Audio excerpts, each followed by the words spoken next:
show themselves approved unto God. Okay, guys, let's see what Eddie and Josh have to say about reason number one, why Jesus Christ cannot be God. The other thing, the number one reason why Jesus, peace be upon him, is not God, cannot be God. The most essential reason why Jesus cannot be God is that God is the essence of worship. God is the object of worship.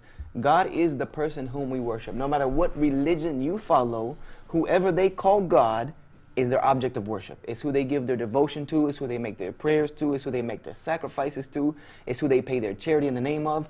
God, whatever God they call it, whether they call it Krishna, whether they call it Buddha, whatever is their God, that's who they give their worship to.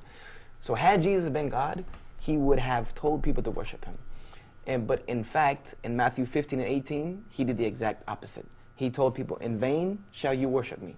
Predicting the future, in vain shall you worship me and teach as doctrine the commandments of men. Not of me, not of God. You will teach as doctrine the commandments of men.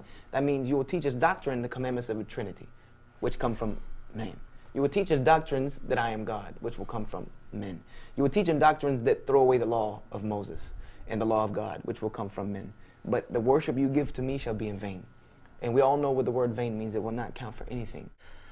Okay, what Josh is doing here is he's saying that Jesus is predicting that they would worship him.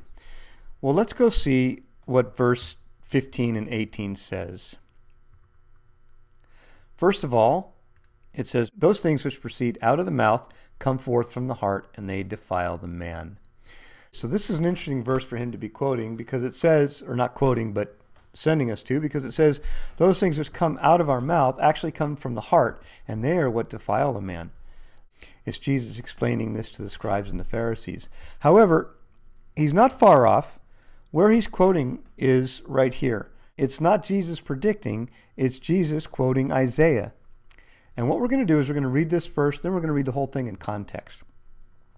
It says, you hypocrites, well does Isaiah prophesy of you, saying, this people draw nigh unto me with their mouth, and honor me with their lips, but their heart is far from me.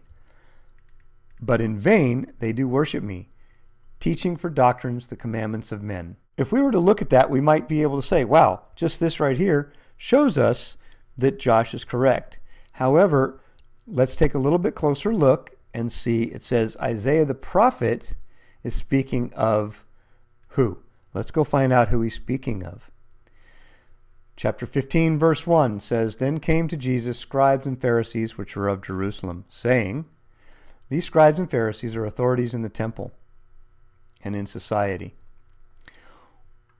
They are saying to Jesus, why do your disciples transgress the tradition of elders? For they wash not their hands when they eat bread.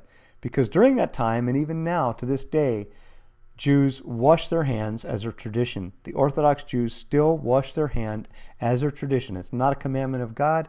It is a tradition of men.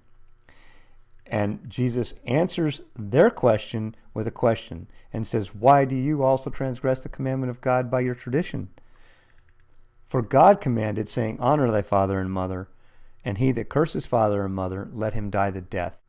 But you say, whosoever shall say to his father or mother, it is a gift by whatsoever you might be profited by me, and honor not his father or his mother, he shall be free. Thus have you made the commandment of God of none effect by your tradition. What Jesus is saying here is during that time, parents relied on their sons as they got older to support them.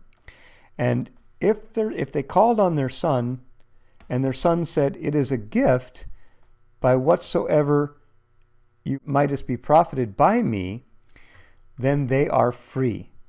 What this is saying is during that time, they could donate their money and their belongings to the temple, and then they could get out from underneath this burden of taking care of their parents. And then later on, these donations, again, they could acquire. So we're seeing that it's not Jesus talking about them worshiping him, but it's Jesus quoting Isaiah the prophet, speaking about what God is saying about them in Isaiah chapter 29. Jesus is speaking to the Jews, saying that Isaiah prophesied well of you, because You deal with traditions and not commandments. So, if we take a look at Isaiah 29, verse 13, we will see where Jesus is quoting Isaiah, where the Lord said, "For as much as this people draw near me with their mouth and with their lips do honor me, but have removed their heart far from me, and their fear toward me is taught by the precept or commandment of men."